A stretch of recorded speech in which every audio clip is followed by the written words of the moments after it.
ये चुनाव जनता का चुनाव होना चाहिए, जनता के मुद्दों पर होना चाहिए। मोदी जी, भाजपा के नेता बेरोजगारी की बात नहीं कर रहे हैं, महंगाई की बात नहीं कर रहे हैं, जो असली समस्याएं किसानों की, महिलाओं की, उनके बारे में बात ही नहीं हो रही है। बात इधर उधर की ध्यान भटकाने के लिए हो रही है।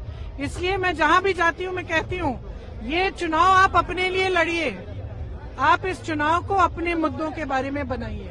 एएनआई को दिए इंटरव्यू में प्रधानमंत्री नरेंद्र मोदी ने कहा था कि किसी को डरने घबराने की जरूरत नहीं है, सब लोग सुरक्षित हैं। अगर तीसरी बार मोदी जी की सरकार बनती है तो वो यथावत उसी तरीके। तो उनसे किसी ने पूछा? क्योंकि आप लोग तो पूछते नहीं है।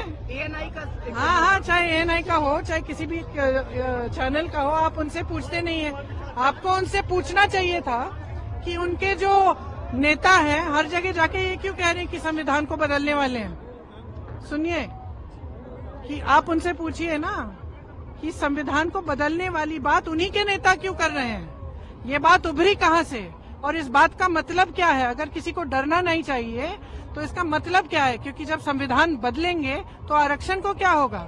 जब संविधान बदलेंगे तो ये जो अधिकार है जो सबका है इस देश में, कि चाहे प्रधानमंत्री हो चाहे छोटे से छोटा किसान हो, उसका वोट का अधिकार है, इसका क्या होगा। तो इसका जवाब देना, ये कहना काफी नहीं है कि डरिए मत, हम तो वैसे भी नहीं डरते। आप तो उत्तर प्रदेश की प्रभारी भी रही हैं, 80 सीटों में कितनी सीटें कांग्रेस और गठबंधन इस बार एक्सपेक्ट कर रहा है? मैं प्रभारी रही हूँ, ज्योतिषी नहीं रही हूँ। पार की बात कह रहा है। ज्योतिषी नहीं रही हूँ, मैं प्रभारी रही हूँ। सीटें अच्छी आएंगी, जनता बदलाव चाहती है। मैं राजस्थान गई, उत्तराखंड गई, जनता में कोई रुझान है, थक गए हैं, वो ऐसी राजनीति नहीं चाहते। देख ली उन्होंने 10 सालों से यही घूम घूम के यही बातें हो रही हैं।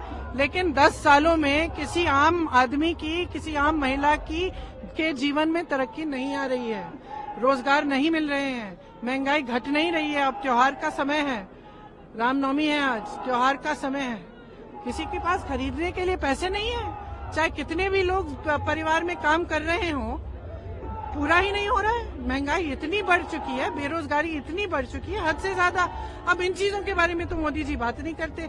मुझे लग रहा है कि जो मोदी जी के इर्द गिर्द लोग हैं, अब तो बताने ही बंद कर दिए, कट गए हैं वो जनता से, क्योंकि जब बहुत सत्ता हो जाती है तो ये अक्सर होता है।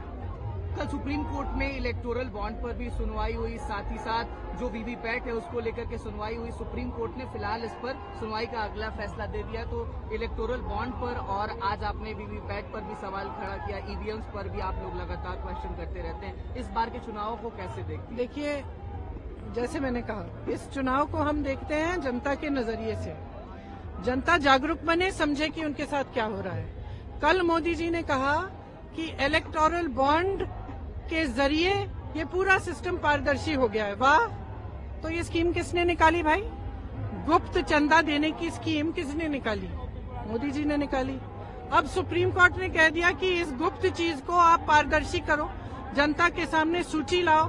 पहले तो आपने मना किया कि सूची नहीं मिल रही है, फिर सूची भी सुप्रीम कोर्ट ने कहा कि मिल रही है, नहीं मिल रही है हम नहीं जानते, निकाल के दो दिन में सूची निकली कि नहीं निकली। उसमें क्या पता चला? उसमें पता चला कि जो कंपनी 180 करोड़ रुपए का काम कर रही है वो आपको 1100 रुपए की चंदा दे रही है। उसमें पता चला कि जिसने गुजरात का पुल बनाया वो भी चंदा दे रहे हैं। उसमें पता चला कि किसी पर आपने छापा मारा, उन्होंने चंदा दे दिया, अचानक उन पे से केस उठ गए। यही पता चला ना। तो ये भ्रष्टाचार के खिलाफ लड़ाई कैसे है? इनसे भ्रष्ट तो कोई है नहीं, ये इन्होंने तो भ्रष्टाचार का बाकायदा सिस्टम बना दिया, और जब पकड़े गए तब कहने लगे कि भाई पारदर्शी सूची है। ये बहुत गलत बात कर रहे हैं। जनता को जागरूक बनना पड़ेगा कि जनता के साथ कितना विश्वासघात हो रहा है आज के दिन। सब जितनी भी देश की संपत्ति है वो ज्यादातर इनके बड़े बड़े उद्योगपति मित्रों को दे चुके हैं। ये जहाँ से रोजगार बनते थे वो सारे साधन बंद हो गए हैं। छोटे मध्यम बिजनेस, छोटे छोटे कारोबार, दुकानदार, जो अच्छे खासे बिजनेस चल रहे हैं देश में, तो जो गिने चुने इनके दोस्त हैं, दो चार लोग हैं, उनको पूरी देश की संपत्ति आपने दे दी। इससे बड़ा भ्रष्टाचार बताइए क्या है? इससे बड़ा भ्रष्टाचार क्या है कि आप पैसों के बल पर चुनी हुई सरकारों को आप खत्म कर रहे हैं, तोड़ रहे हैं। इससे बड़ा एक लोकतंत्र में इससे बड़ा भ्रष्टाचार क्या है? मैं तो समझ नहीं पाती हूँ कि पब्लिक देख रही है, पब्लिक जान रही है कि इस विधायक को 100 करोड़ दिए, उस विधायक को 50 करोड़ दिए, सरकार गिरा दी। अब भाजपा की सरकार आ गई, 2 महीने पहले हमने किसी और सरकार को चुना था। पब्लिक देख रही है, लेकिन पब्लिक चुप है, मेरे समझ के बाहर है, क्योंकि आप मीडिया के लोग ना उनसे सवाल करते हैं। मैंने देखा इंटरव्यू, लेकिन सवाल क्या पूछे इंटरव्यू में भाई? सवाल ये पूछिए ना, पूछिए नारी शक्ति की बात करते हैं तो ये उत्तराखंड में जो हुआ अलंकृता के साथ, उनका संरक्षण कौन कर रहे हैं जिन्होंने उनके साथ अत्याचार किया? हाथरस में जो हुआ, उन लोगों का संरक्षण किसने किया जिन्होंने वो अत्याचार किया?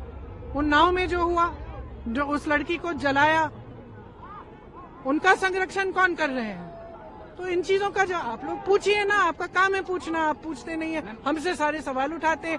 हम विपक्ष में हैं, हमारा काम है जनता के लिए लड़ना, और हम लड़ते रहेंगे। एएनआई तो सबसे सवाल पूछता है। एक सवाल आखिरी मेरा रहेगा कि इंडिया अलायंस आपने बनाया, इस बार जो एनडीए है वो कह रहा है हम 400 पार कर रहे हैं। इंडिया ने अभी अपना जो सीट्स है वो कोट नहीं किया है। आप अगर एएनआई पर सीट्स कोट कर दें, अच्छा, तो किस आधार पे ये कह रहे हैं कि ये 400 पार होंगे? यही जाने। वो कह रहे हैं 370। हाँ, या 370। अच्छा, या तो इन्होंने कुछ गड़बड़ पहले से कर रखी है कि इनको मालूम है कि हमें 400 मिलने वाले हैं, है कि नहीं?